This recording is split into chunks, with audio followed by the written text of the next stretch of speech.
Have you ever said any of the following things to your spouse? I knew things would never change. Or, here we go again, all the way back to the beginning. All of our progress is lost now. I can't believe that we have to start all over. How about we are going to be stuck in this cycle forever, aren't we? If you've said any of those things or anything similar, I want you to really pay attention today.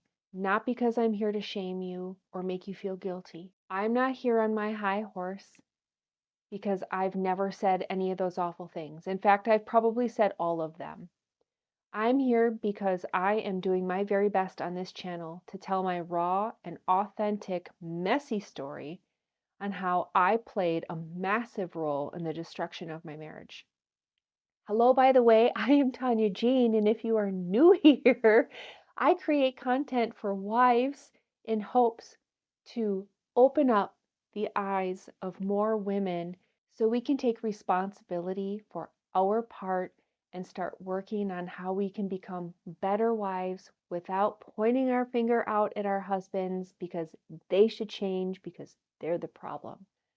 I have really started focusing on what is my part and what do I need to change. And I am wanting to share everything I have learned through that process with anyone willing to listen. Today, I want to talk to you about a huge mistake I made in my marriage, and it has to do with the power of the tongue, also what we write down, what we watch, and what we are listening to, and how they all play a critical role in either cursing our marriage or blessing our marriage. So if we look first to Proverbs 18:21, we will see it says, "Death and life are in the power of the tongue, and they who indulge in it shall eat the fruit of it." I'll tell you what, when I was saying those things, I ate the fruit. That is the seed that I was sowing, and that is what I was reaping. So as I'm saying these things are never going to change, are they? What ended up happening? Things weren't changing. I was sowing that seed with my mouth, and I was reaping the harvest of that very thing. I was without a doubt cursing my marriage. I know I definitely wasn't blessing it by saying any of those things. I want to tell you a story about how I really messed up. I didn't think I was messing up in the moment because I am a processor. I am a planner. I write things down. It's how I get things out of my brain. When my marriage was in a really bad place, I was 99% sure that it was over. I got out my binder and I started writing down how I was going to survive as a single mother. I have not worked outside of the house since 2008. I had no idea how I was going to make this work, but I was plotting and I was planning and I was determined to figure this thing out until one day I was seriously convicted. Habakkuk, or Habakkuk, however you say it, 2:2. And the Lord answered me and said, "Write the vision and engrave it so plainly upon tablets that everyone who passes may read easily and quickly as he hastens by." So I would say that I was absolutely writing down, just like I've done with vision boards in the past or goals. I was writing down what I knew I didn't actually want, but I was in a state of panic and I felt like I had to figure this out. Let's just say I tore up that sheet of paper and it went straight into the trash after I realized that's not actually what I want God to answer for me. I don't actually want to be a single mother. Another thing I was doing in prayer when I was really hurt was begging and pleading to be taken out of my situation. And then again, I was convicted. Mark 11:24. For this reason, I am telling you, whatever you ask for in prayer, believe, trust, and be confident that it is granted to you and you will get it. Not only was I writing down how I was going to make this work as a single mother, but out of my mouth, I was also praying to get out of here. But if you keep reading and you go to verse 25, it says, "And whenever you stand praying, if you have anything against anyone, forgive him and let it drop, in order that your Father who is in heaven may also forgive you in your own failings and shortcomings. Let them drop." So now we've gone over what I was writing, what I was speaking. Now I want to talk to you a little bit about what I was consuming. I fully admit I got sucked into the black hole of reels from people telling me, convincing me that my husband was toxic and I just needed to leave and get the heck out of there. And I'd be so much happier if I was divorced. I admit that I was seeking validation from complete strangers on the internet. I wanted to feel heard and seen and validated, and like someone else got it. Someone else was going to tell me that it was okay to go. And let's just be rational for a second. I don't know any of these people. They don't know me. Why in the world would I listen to anyone else tell me that I would be better off? Matthew 6:22, the eye is the lamp of the body. So if your eye is sound, your entire body will be full of light.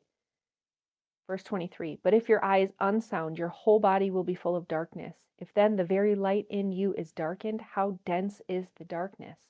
Okay, so what are we taking in? What are we taking in through this lamp here? I call my eye gates and my ear gates. What are we allowing to pass through? Is it bringing more lightness into us as a human being or more darkness? So maybe it's just me, but if it's not, I just want to say the next time that you get sucked into a scroll down a rabbit hole of all these random people telling you that they think that they will either treat you better than your husband is currently, or that they know what is best for you, just stop. We do not need to search validity for our pain through social media. We need to come here. We need to focus here. What does God want for us? What do we need to work on? What if we stop pointing the finger out at, well, my husband's the problem and it's all his fault and this is why we're here? And what if we went, what is my part? What do I need to work on? Because you know what? Even if I ended up in another marriage, who's to say I wouldn't ruin that one too? I knew that I needed to totally fix myself, and I wasn't going to go anywhere until I knew that I had put in all the work and that God was completely done refining me.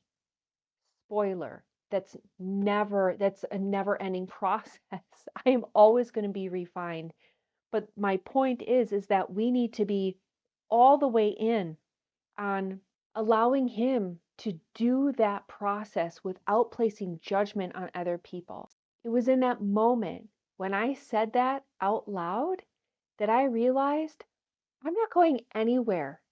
Who am I to say that I have it all figured out and I'm the only victim here and he just needs to work it out and he needs to change and him.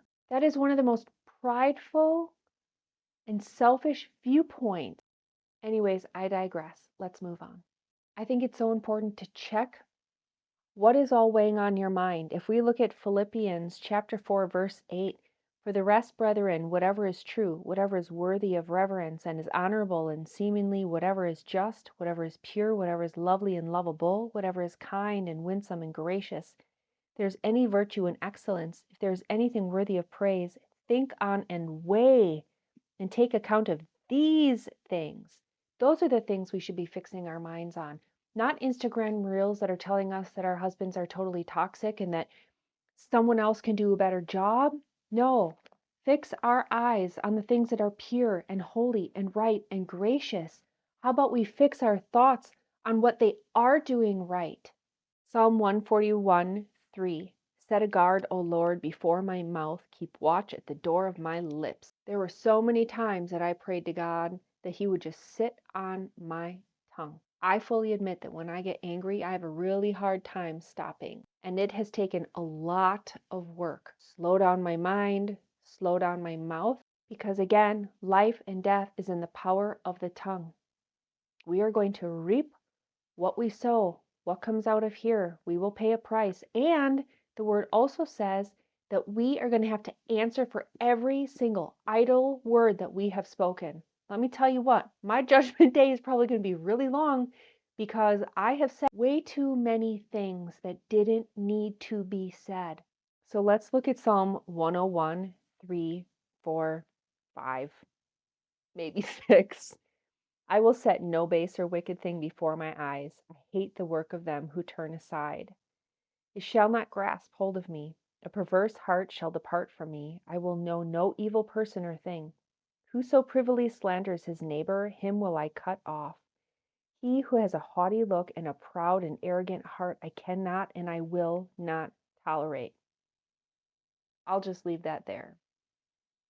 Now, I know that this can be really hard when you are in pain and you just want to feel like someone else gets it.